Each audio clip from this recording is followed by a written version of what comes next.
I do wish that we would have a chance to chat with DB today because it felt like there was an opportunity to just throw the ball deep and a pass interference would be called every time. Yes. Yep.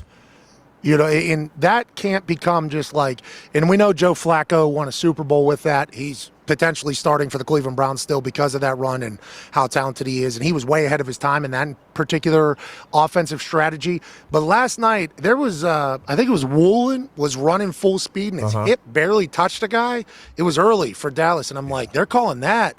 And then they started just calling that over and over again. And I would like to echo the sentiments of Al Michaels. It's like, hey, come on. You know what I mean? Like, we got a great game right now. Can't have you guys deciding like 30-yard gains, 40-yard gains out of nowhere. But I do appreciate and respect Cleve Blake. He's jacked. Oh, yeah. Jacked up. Like, Cleve Blakeman is jacked up. Good personality, too. But his crew seems to call a lot of those things. If you have that crew on a game and you're a quarterback, it's like, hey, we're hucking this thing. They're going to give us a PI more likely than not. And that's a real strategy that can take place, AJ. Yeah, and Woolen, too. You mentioned Woolen. Did you see the one on CD Lamb, too, in the second half where, he barely grabbed his shoulder? And even Kirk was saying, like, hey, I'm not seeing much here. That's just kind of two guys going after the football. There's a tough one on Bobby Wagner as well, Pat. I don't know if you saw it late in the game. They didn't come back to a second angle, at least from when I was watching.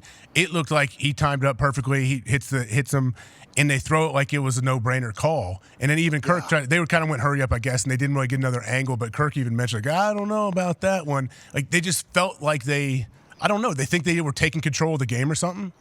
And now that we're just burying refs, who's the super genius on Amazon and NBC? Ooh. Terry McAuley. Terry? Yeah, There it Terry is, McAuley, Terry. yep. Oh, yeah. Aaron complimented him the other day. We need to stop complimenting that guy. Okay, good to know. Noted. I can't. I'm done with him. I have been done with him. And then last night, the Jackson Smith and Jigba touchdown, like as we're all watching the replay, we're like, that ball's clearly on the ground. And he's like, hey, you aren't going to be able to. And he says everything like so matter of fact every single time. And it's like he was completely wrong. And they went on Herb Street went on a full promo about Jackson Smith and Jigba's body control. And I got to see this and blah, blah, blah. And then they're like, not a touchdown, actually. Well, that's because the super genius, Terry McAuley, gets another one wrong. Who would have guessed this guy? And Aaron complimented him the other day. And when he said it, I almost was like, are we sure that guy Same guy is a good one? Yeah, he and I know the NBC Amazon kind of thing, so now we get that guy 2 nights. That's great. Yep. Doesn't it show you, though, and make you appreciate Gene Steratore that much to realize, like, hey, it's not easy to be good at that gig. Like, you have to be engaging, you have to be on, like, instantly, and you have to read the game and know exactly what – it's just – Gene is awesome. Blandino's been really good too. Like I watched a lot on Sunday when I was at home, and Blandino and Steratore are. They kind of talk you through it. Yes. I like that they kind of talk you through it as they're watching. They'll like tell you all the different little things that they are thinking and that the refs are thinking that they are in New York. It just, I don't know. There's something about it, man. They're storytellers almost. How they're educating us on what's going on.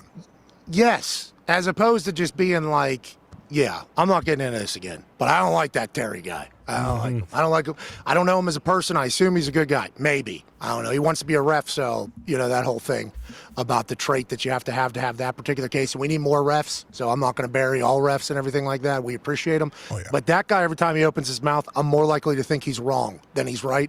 And the way he delivers his messaging, I hate. I'm sitting in my house just like, shut up. This guy. And then he gets that one wrong immediately in the first quarter. It's like, yep, this is classic Terry McAuley. This is just classic Terry. What they need to do, and Aaron kind of talked about that, we've talked about this, just give Gene a bunch of money. Yes. Just give Gene a bunch of money. Let him in there in the replay little dorm room they have that we saw the photo of. And just like they had that stooge Walt Anderson drop into that Monday Night Football game, just have Gene be the guy that drops into all these primetime games.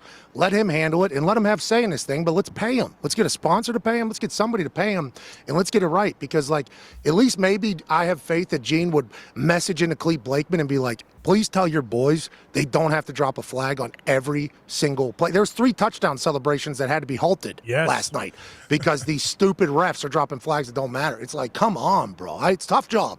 Tough job, I get it. But on primetime, we need to tighten this thing up for the good of the league. For the good of the league, for the good of the game, AJ. Hey, what do you think? Do you think Blakeman takes offense to when he sees the clip of Al talking about him? Well, what did Blakeman running away with this one or whatever he said?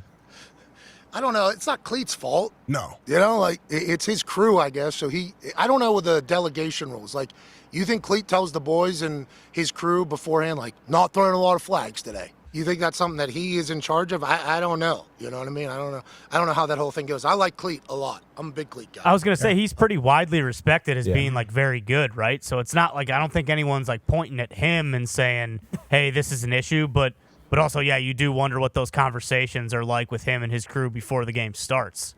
Yeah. Heavy is the head that wears the white cap. True. You know, heavy is the head. So Cleat's going to take blame for that entire crew. But great football game last night.